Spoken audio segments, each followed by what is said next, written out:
Beach FM, locals talking to locals. And in the studio this morning we've got Anne Redding, who's been along to Shoreline Films and seen the Guernsey Literary and Potato Peel Society. Goodness gracious me. Good morning, Anne. Good morning, Nigel. Yeah, it says it's the best exotic marigold hotel.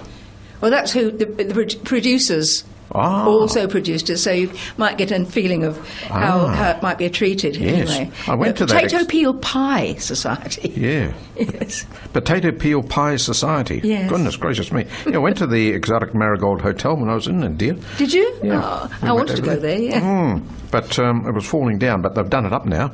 Oh. Yeah, it's brand new. Is it? Yeah. Oh, wow. Swimming pools and goodness knows what else. So it's a little bit out of touch with the people living around there who don't accept any money. They live without money. Do they? Yeah, we went to that village, and one of our tour groups, thought we'll give them a little tip for taking us around, and the guide came up and says, no, they don't accept money.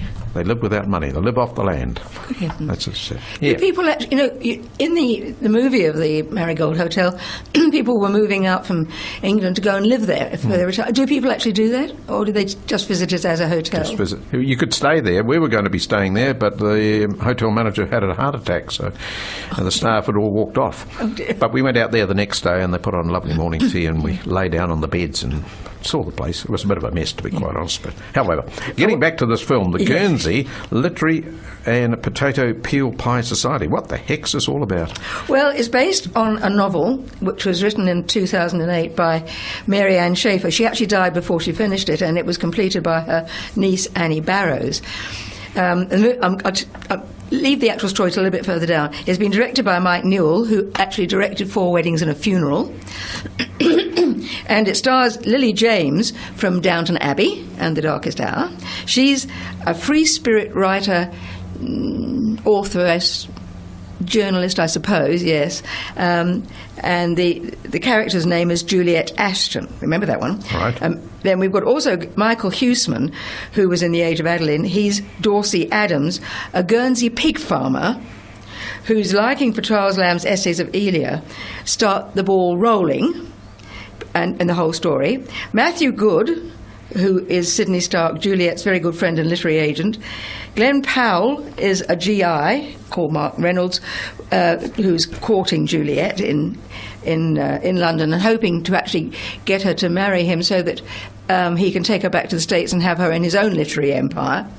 And then we've also got Penelope Wilton, who's also in Downton Abbey. Do you remember Penelope? Yeah. Yeah, and she's the member of the Literary Society who has a secret that piques Juliet's curiosity and provides the detective mystery element to what is essentially a charming war movie. Now, it's the lady who was sitting next to me in the cinema said that she came to see the film because she'd read the book, and she said afterwards it was very true to the book, so that's good for anybody who's thinking about that. So it's based at wartime. Yes, obviously. It's actually the story unfolds. Starts in 1941, just briefly, when you actually meet a whole lot of silhouettes staggering along a cliff path in the dusk. Obviously, the worse for wear. From what turns out to be homemade gin. And they're on the verge of being arrested, and one of the members, having over-imbibed, throws up over the 2 officers and who beat a hasty retreat. I see. Right. So, but the reason that the title comes in is they said, "What are you doing out? You're beyond curfew." And they said, "Oh, but we've been to a book club, and that's cultural and that's allowed." Yes. So what's the name of a book club?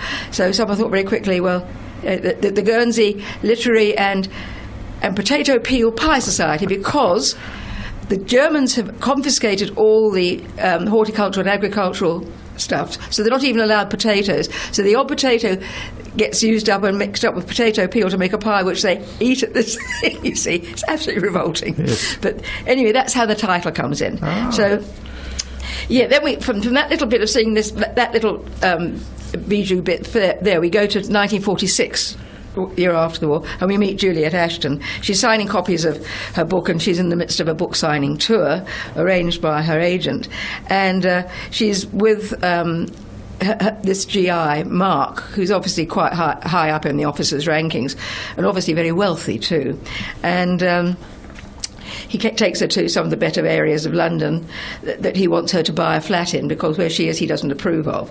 But she doesn't want to do that. And the story really begins when she returns to her flat. Her landlady gives her a letter which has a Guernsey postmark on it. So she's mystified, and she finds it's from this Guernsey farmer who has found her name and address in a dusty old copy of Lamb's Essays of Elia. And he's formed an interest and delight in it, obviously through the book club thing, you see. And he wonders if Juliet can recommend a bookseller who could find him some more works by Charles Lamb. So Juliet takes off for Foyles, the big bookshop in London. It's still there, I think, too, actually, and does find another book.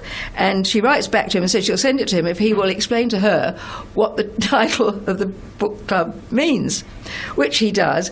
And the explanation tickles her fancy, and she thinks it might make a good story, because she's currently contracted to the Times Literary Supplement to find stories that promote books and reading as being a good thing to bring people out of the throes of war mentality, So Yes.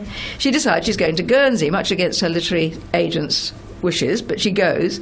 And then it starts, and there's so much more to it, because there's this detective story element in it.